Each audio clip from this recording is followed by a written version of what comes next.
नमस्कार साथियों, स्वागत है आप सभी का आपके अपने YouTube चैनल शिवात क्लासेज पर। हमारी जो अधिगम की श्रृंखला चल रही थी, इसके अंतर्गत हम व्यवहारवादी सिद्धांत पढ़ चुके हैं।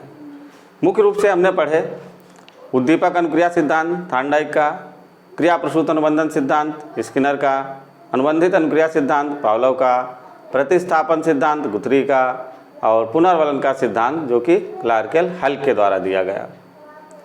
आज हम लोग अधिगम की उसी श्रृंखला में गेस्टाल्टवादी सिद्धांत पढ़ेंगे या संज्ञानवादी सिद्धांत पढ़ेंगे। गेस्टाल्टवाद और संज्ञानवाद में जो थोड़ा सा अंतर है वो ये है कि व्यवहारवादी मनोवैज्ञानिकों का मानना है कि जो भी प्राणी व्यवहार करता है वह अधिगम कर सकता है, परंतु संज्ञानवादी मनोवैज्ञानिक कहते हैं कि जिसके पास संज्ञान है, ज्ञान है, केवल वही अधिगम कर सकता है। तो आज हम शुरू करते हैं अपना गेस्टाल्टवादी सिद्धांत, और जिसके अंतर्गत हम पहला सिद्धांत पढ़ेंगे सूझ का सिद्धांत, या इसी को हम कहते हैं अंतर्दृष्टि का सिद्धांत। सूझ का सिद्धांत या अंतर्दृष्टि का सिद्धांत, यह सिद्धांत गेस्टाल्टवादियों द्वारा दिया गया है। तो सबसे पहले हम इसमें कुछ गेस्टाल्टवादियों के विषय में जानकारी प्राप्त करेंगे। गेस्टाल्टवाद के अगर प्रमुख प्रवर्तक आपसे पूछा जाए तो मैक्स वर्दीमर आप बताएंगे। कहीं कहीं पे वर्दाइमर भी मिलता है, एक ही बात है। गेस्टाल्टवाद का जो प्रमुख प्रवर्तक है वो है मैक्स वर्दीमर। और गेस्टाल्टवादी अगर कुछ मनोवैज्ञानिकों की हम बात करें तो वर्दीमर, कोफका और कोहलर, ये गेस्टाल्टवादी मनोवैज्ञानिक हैं। बहुत बार पूछ लिया जाता है कि गेस्टाल्टवाद का प्रवर्तक कौन है, और कोहलर लिख के लोग चले आते हैं। तो ध्यान रखिएगा, कोहलर गेस्टाल्टवाद का प्रवर्तक नहीं है। गेस्टाल्टवाद को आगे बढ़ाने का कार्य किया, गेस्टाल्टवाद का विकास करने का कार्य जो है वो कोहलर ने किया, परंतु गेस्टाल्टवाद की जो आधारशिला रखी वो मैक्स वर्दाइमर ने रखी। गेस्टाल्टवाद एक पूरा टॉपिक है आपका शिक्षा मनोविज्ञान में।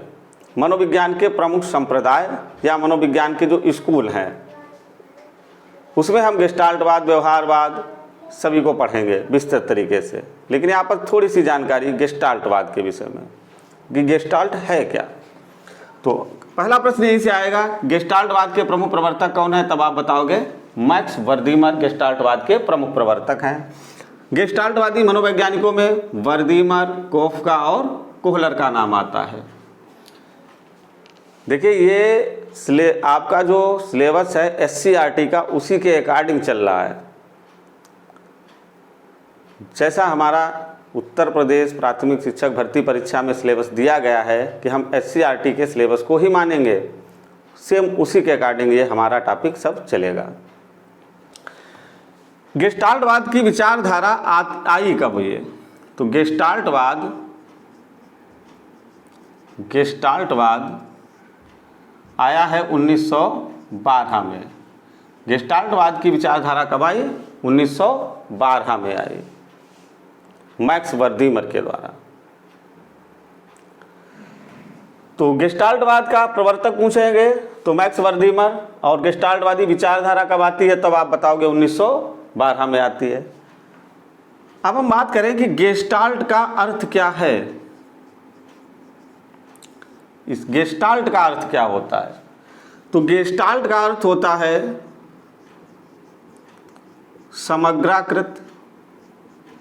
समग्राकृति, और गेस्टाल्ट का अर्थ होता है संपूर्णाकार, रूप, पूर्णाकार। ये गेस्टाल्ट का अर्थ होता है।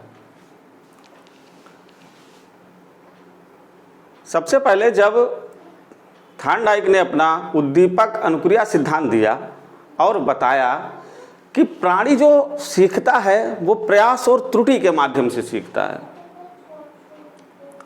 गेस्टाल्टवादियों ने कहा कि प्राणी प्रयास और त्रुटि के माध्यम से नहीं सीखता है। प्रयास और त्रुटि के माध्यम से आप छोटे बालकों को सिखा सकते हैं, बहुत बड़े बालकों को, वयस्कों को आप प्रयास और त्रुटि के माध्यम से नहीं सिखा सकते हैं। गेस्टाल्टवादियों ने अपना एक शिक्षण का सूत्र भी विकसित किया था, जो कि था पूर्ण से अंश की ओर। पूर्ण से अंश की ओर। गेस्टाल्टवादी मनोवैज्ञानिक कहते हैं अगर बालक को सिखाना है तो सबसे पहले उसको संपूर्ण परिस्थिति का ज्ञान कराइए। अगर कोई समस्या आ गई है, किसी प्रकार की स्थिति है, तो उसे सबसे पहले संपूर्ण परिस्थिति का ज्ञान कराओ। उसके बाद में वह खुद समस्या का समाधान निकाल देगा अपने संज्ञान के द्वारा। इसके लिए उसे प्रयास और त्रुटि की आवश्यकता नहीं है। जैसे अगर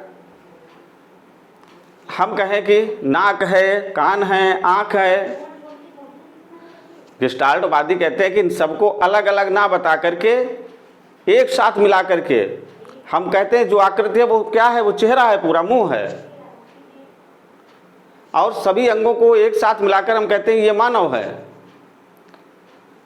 उसी प्रकार गेस्टाल्टवादी कहते हैं कि जो भी आपको सिखाना है वो समग्र परिस्थिति का उसको अवलोकन कराइए बालक को। जब बालक समग्र परिस्थिति का अवलोकन कर लेगा, उसके बाद में वह समस्या का समाधान सूझ के द्वारा निकालेगा। थॉर्नडाइक के सिद्धांत का सबसे ज्यादा अगर विरोध किसी ने किया तो मैक्स वर्दीमर ने किया था। और वर्दीमर ने बताया कि प्राणी सूझ के द्वारा सीखता है, ना कि प्रयत्न और त्रुटि के द्वारा सीखता है। प्रयास और त्रुटि से आप छोटे बालकों को सिखा सकते हैं, और बहुत छोटे बालकों को भी नहीं आप सिखा सकते हैं, और वयस्कों को तो प्रयास और त्रुटि के माध्यम से सिखाया ही नहीं जा सकता है। इसके लिए सूझ का होना बहुत आवश्यक है।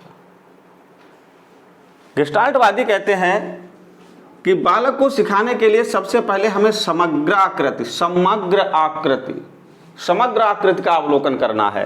संपूर्ण आकार यानी संपूर्ण आकार का अवलोकन करना है, पूर्ण रूप से देखना है। और इसका अर्थ एक होता है रूप, और प्रतिदर्श भी होता है। इसे हम प्रतिदर्श के नाम से भी जानते हैं। तो बालक को सीखने के लिए सूझ का होना अति आवश्यक है, यह बताया था गेस्टाल्टवादियों ने। गेस्टाल्टवाद को आगे बढ़ाने का जो श्रेय है वो कोहलर को है। कोहलर ने अपने प्रयोग के द्वारा इस सिद्धांत को आगे बढ़ाने का कार्य किया और प्रयोग भी किया। तो हमारे सिलेबस में जो प्रयोग है अब हम उसकी चर्चा करेंगे। तो ये इतना आप समझ लीजिए, गेस्टाल्टवाद के प्रमुख प्रवर्तक मैक्स वर्दीमर, प्रमुख गेस्टाल्टवादी मनोवैज्ञानिक वर्दीमर, कोफका और कोहलर। गेस्टाल्टवाद की विचारधारा कब आई, तब आप बताओगे ये 1912 में आई। और गेस्टाल्ट का अर्थ हमने पढ़ा समग्राकृति, संपूर्णाकार, रूप, प्रतिदर्श, पूर्णाकार। गेस्टाल्टवादियों के द्वारा जो सूत्र दिया गया वह था आपका पूर्ण से अंश की ओर। अब हम बात करेंगे प्रयोग की।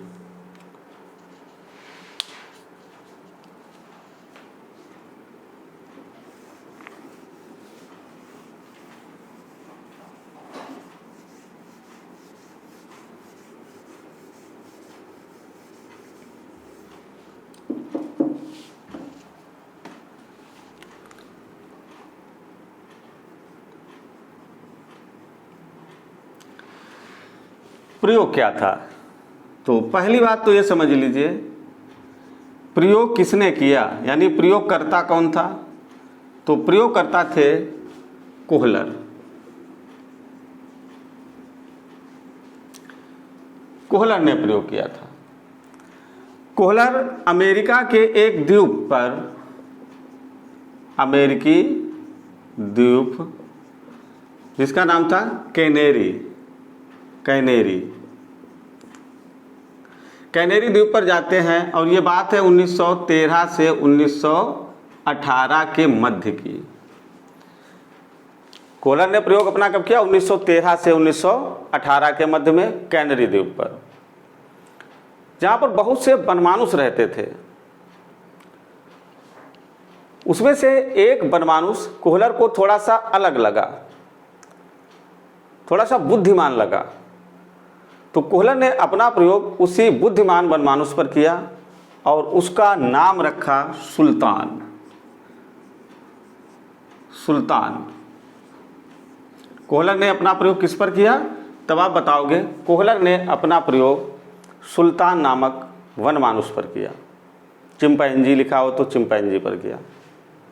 कहाँ किया, कैनरी द्वीप जो कि अमेरिका में है। कब किया ये प्रयोग, 1913 से 1918 के मध्य किया।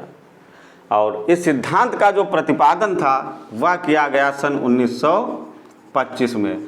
तो ये 3 महत्वपूर्ण तिथियां आपको याद रखनी है। गेस्टाल्टवाद की विचारधारा आपसे पूछी जाए तो 1912 में आई। कैनरी द्वीप पर प्रयोग कब किया गया, 1913 से 1918 के बीच किया गया। और ये सिद्धांत कब आया, तो सिद्धांत आता है 1925 में। 3 बातें महत्वपूर्ण आपको याद रखनी है। पहली बात, गेस्टाल्टवाद की विचारधारा कब आई, वर्दीमर के द्वारा 1912 में। प्रयोग किसने किया, कोहलर ने किया। कब किया, 1913 से 1918 के मध्य किया। और ये सिद्धांत कब आया, तो ये सिद्धांत आता 1925 में। कोहलर ने अपना प्रयोग सुल्तान नामक वनमानुष पर किया। अब देखते हैं उसने प्रयोग किया कैसे।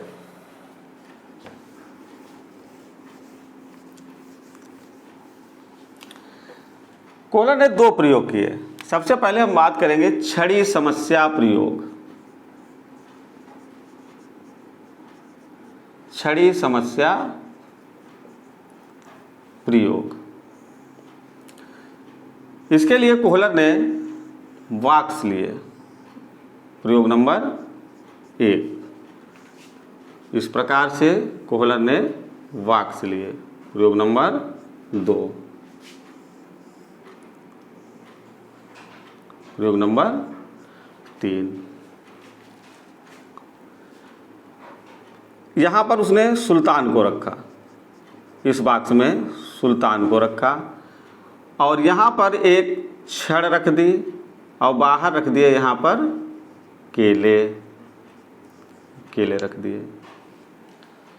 जैसे ही केले सुल्तान ने देखे, बानर जात का एक स्वभाव होता है कि वो केले देख करके फिर झपटने लगता है उनके ऊपर। तो कोहलर ने भी अपना हाथ बढ़ाया, लेकिन केले दूरी पर रखे हुए थे जो कि उसको प्राप्त नहीं हुए।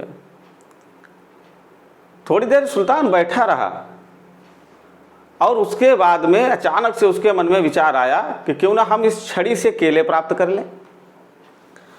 कोहलर ने क्या किया, ये छड़ी उठाई और केले के पास ले गया। छड़ी पहुंच गई। छड़ी से, और ये मुड़ी हुई छड़ी थी, ये छड़ मुड़ी हुई थी। केले खींच लिए, केले उसने प्राप्त कर लिए। कई बार इसको दोहराया तो सुल्तान जो था वो छड़ी से केले प्राप्त कर लेता था आराम से। दोबारा उसने क्या किया, फिर से सुल्तान को बिठाया इस पिंजड़े में। अब की उसने छड़े रख दी 2, और छड़े ऐसी थी जो आपस में जुड़ जाती थी, और केले रख दिए थोड़ी सी दूरी पर। सुल्तान ने एक छड़ बढ़ाई। सबसे पहले आके सुल्तान ने अब की हाथ नहीं बढ़ाया, क्योंकि उसको यहां से पता चल गया था कि हाथ बढ़ाने से केले नहीं मिलेंगे हमें। सुल्तान ने सीधे यहां पर आकर एक छड़ बढ़ाई। अब चूंकि केले दूर रखे थे तो सुल्तान को केले नहीं प्राप्त हुए। सुल्तान ने क्या किया, उस छड़ में एक छड़ और मिलाई, फिर 2 छड़े जोड़ दिए और केले प्राप्त कर लिए। इस प्रयोग को भी कई बार दोहराया। तीसरी स्थिति में क्या किया गया, सुल्तान को फिर से बंद किया गया पिंजड़े में, और केले थोड़ी सी और दूरी पर रख दिए गए और छड़े रख दी गई 3। इस बार सुल्तान ने क्या किया, 2 छड़े मिलाए, क्योंकि वो यहां पर 2 मिला चुका था। केले प्राप्त करने की कोशिश की, केले फिर भी नहीं प्राप्त हुए। थोड़ी देर के बाद में उसको विचार आया क्यों ना हम 3 छड़े मिला दें। सुल्तान ने 3 छड़े मिलाई और उसने केले प्राप्त कर लिए। तो ये छड़ी समस्या प्रयोग था। इस आधार पर कोहलर ने यह निष्कर्ष निकाला कि प्राणी संपूर्ण परिस्थिति के प्रति अनुक्रिया करता है और उसी से वह सीखता है, और सीखने के लिए संज्ञान का होना अति आवश्यक है। अगर संज्ञान नहीं है तो आप सीख नहीं पाएंगे। कोहलर ने सुल्तान पर एक दूसरा प्रयोग किया और जिसे हम कहते हैं बक्सा समस्या प्रयोग।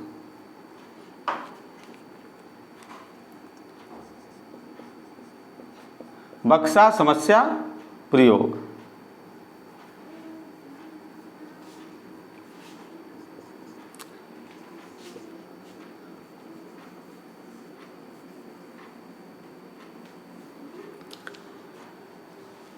सुल्तान को फिर से पिंजड़े में बंद किया गया और इस बार केले बाहर नहीं रख के केले यहाँ पर लटका दिए गए। यहाँ पे लिख लीजिए केले, यहाँ पर केले छत पे लटका दिए गए। इस बार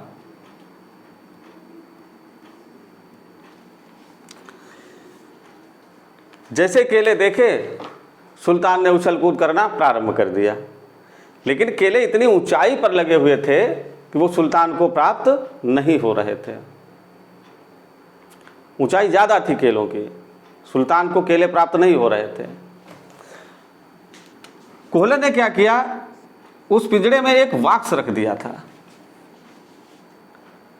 थोड़ी देर बैठकर सोचने के बाद में सुल्तान के मन में ये विचार आया, क्यों ना इस बॉक्स को रख के इस पे हम खड़े हो जाएं। सुल्तान ने वही किया, बॉक्स को रखा, बॉक्स के ऊपर खड़ा हो गया और उसने केले प्राप्त कर लिए। अगले प्रयोग में क्या किया, केले थोड़ी ऊंचाई पे टांग दिए गए और बॉक्स रख दिए गए 2। सुल्तान ने एक बॉक्स रखा और उसे केले प्राप्त नहीं हुए। सुल्तान के अंदर सूझ उत्पन्न हो गई और उसने 2 बॉक्स रख लिए और दोनों बॉक्सों को एक के ऊपर रख करके केले प्राप्त कर लिए। तीसरे प्रयोग में बॉक्सों की संख्या कर दी 3 और केलों की जो ऊंचाई थी वो बढ़ा दी। सुल्तान ने बिना किसी देरी के 2 बॉक्स लगाए, केले नहीं मिले, फिर 3 बॉक्स लगा दिए और केलों को प्राप्त कर लिया। गेस्टाल्टवादियों का कहना है कि जब संपूर्ण परिस्थिति का ज्ञान होता है, यानी केले भी थे, बॉक्स भी था और सुल्तान भी था, और सुल्तान को केले ये प्राप्त करने थे, इधर बॉक्स भी रखा हुआ था, संपूर्ण परिस्थिति के प्रति सुल्तान ने अनुक्रिया की और बॉक्स पे चढ़कर उसने केले प्राप्त कर लिए। इन प्रयोगों के बाद में कोहलर ने एक और प्रयोग किया। इन प्रयोगों के बाद कोहलर ने एक और प्रयोग किया अपना।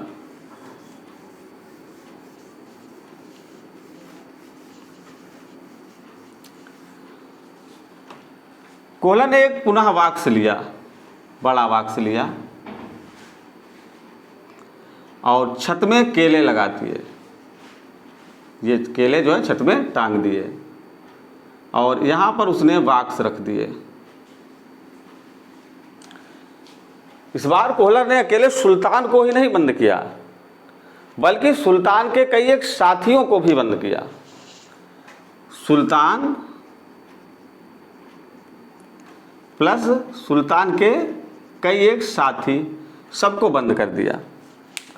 जैसे केले देखे सुल्तान के साथी उछल कूद करने लगे बॉक्स में, पिंजड़े के अंदर, लेकिन सुल्तान ने ऐसी कोई हरकत नहीं की। सुल्तान ने सीधे से बॉक्स लगाए, उनके ऊपर खड़ा हो गया और उसने केले प्राप्त कर लिए, जबकि उसके अन्य साथियों ने ऐसा नहीं किया था। इस आधार पर कोहलर ने निष्कर्ष निकाला कि व्यक्ति त्रुटि और प्रयास से नहीं सीखता है। व्यक्ति कैसे सीखता है? संज्ञान से सीखता है। और कब सीखता है? जब उसे संपूर्ण परिस्थिति का ज्ञान होता है। गेस्टाल्टवादी कहते हैं कि शिक्षण कार्य करते समय अगर बालकों को हम पूर्ण से अंश की ओर पढ़ाएंगे, यानी संपूर्ण विषय वस्तु को पहले पढ़ाने के बाद उसके हम छोटे छोटे टुकड़ों में बांट कर उसे पढ़ाएंगे, तो अधिगम ज़्यादा प्रभावी होगा, ना कि प्रयास और त्रुटि के माध्यम से। तो ये था कोहलर का प्रयोग। अब हम देखते हैं सिद्धांत का शैक्षिक महत्व क्या है।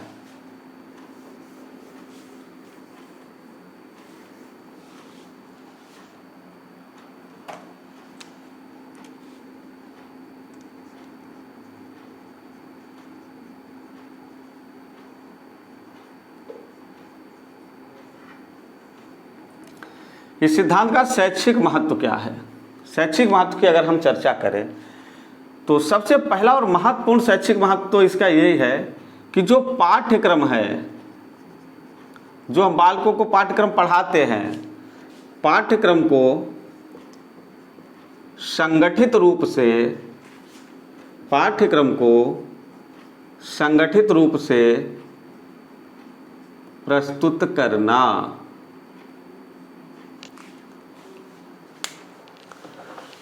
तो पाठ्यक्रम को हम संगठित रूप से किसके आधार पर प्रस्तुत कर सकते हैं? गेस्टाल्टवाद के आधार पर, सूझ के आधार पर। संगठित पाठ्यक्रम से क्या होगा? बालक सिस्टम से सीखेंगे, सीक्वेंस में सीखेंगे, और जब संपूर्ण परिस्थिति का उन्हें ज्ञान होगा तो जो सीखने की प्रक्रिया है वह तीव्र होगी और जो अधिगम होगा वो प्रभावी होगा। तो पहला शैक्षिक महत्व इसका यही है कि पाठ्यक्रम को संगठित रूप से प्रस्तुत करना। दूसरा, छात्रों में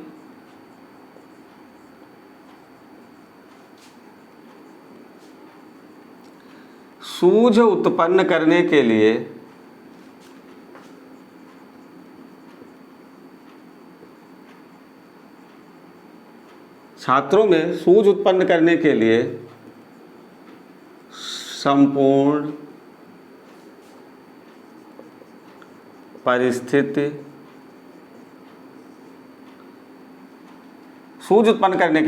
संपूर्ण परिस्थिति का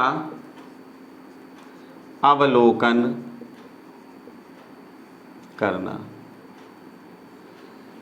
विद्यार्थी के सामने जब संपूर्ण परिस्थिति एक साथ होगी तो वह उस परिस्थिति से निपटने के लिए तैयार होगा, और किस प्रकार उसे उस परिस्थिति से निपटना है ये भी वो संज्ञान से अपने तय कर लेगा।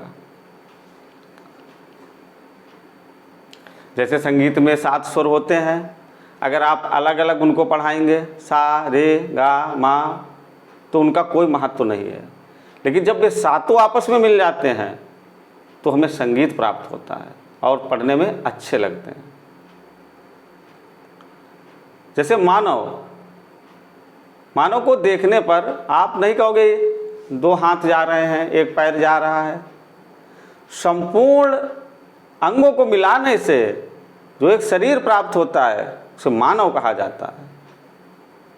तो बालकों को पढ़ाने के लिए हमें संपूर्ण पर फोकस करना है और उसके बाद में अंश पर फोकस करना है। तो ये इसके 2 शैक्षिक महत्व बहुत महत्वपूर्ण हैं। पहला, पाठ्यक्रम को संगठित रूप से प्रस्तुत करना। दूसरा, छात्रों में सूझ उत्पन्न करने के लिए संपूर्ण परिस्थिति का अवलोकन करना। तीसरी और महत्वपूर्ण बात, यह सिद्धांत रटने का विरोध करता है। यह सिद्धांत रटने का विरोध करता है तथा समझने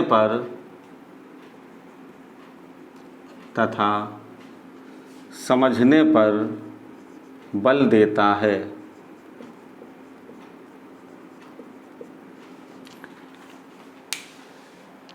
हम बालकों को 2 प्रकार से पढ़ा सकते हैं।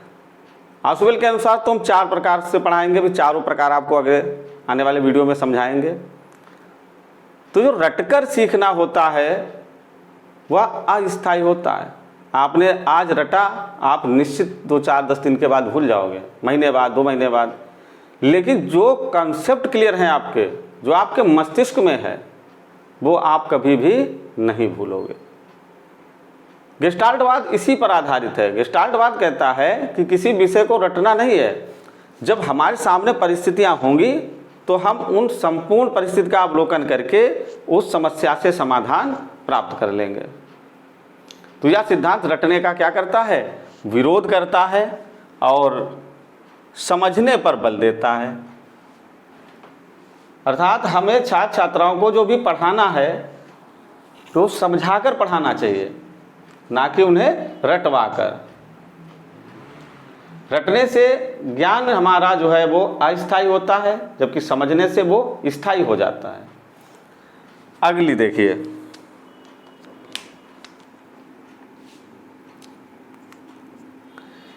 अब ये पूरा टॉपिक है अधिगम का स्थानांतरण। अगर हम अधिगम के स्थानांतरण की बात करें तो जो आपने रटा है आप उसका अन्य परिस्थिति में प्रयोग नहीं कर पाएंगे, लेकिन जो आपने समझा है, जो आपने सूझ के द्वारा ग्रहण किया है, आप उसका अन्य परिस्थितियों में भी प्रयोग कर सकते हैं। तो हम लिख सकते हैं सूझ के द्वारा एक परिस्थिति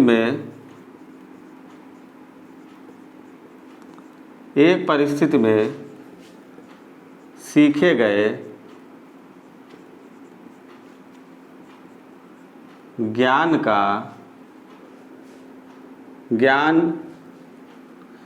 हो सकता है, सीखे गए ज्ञान हो सकता है, कोई कला हो सकती है, कोई कौशल हो सकता है, ज्ञान कला कौशल का प्रयोग दूसरी परिस्थिति में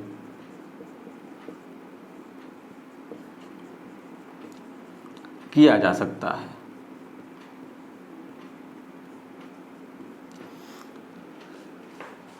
एक परिस्थिति में सीखे गए ज्ञान कला कौशल का प्रयोग हम दूसरी परिस्थिति में कर सकते हैं, किसके द्वारा? सूझ के द्वारा। अगर यही ज्ञान आपको रटा हुआ है तो आप इसका प्रयोग नहीं कर पाएंगे। तो ये था सिद्धांत का शैक्षिक महत्व। अगर वीडियो आपको पसंद आए तो हमारे चैनल को सब्सक्राइब कीजिए, दोस्तों के साथ शेयर कीजिए, लाइक कीजिए और कमेंट कीजिए। धन्यवाद।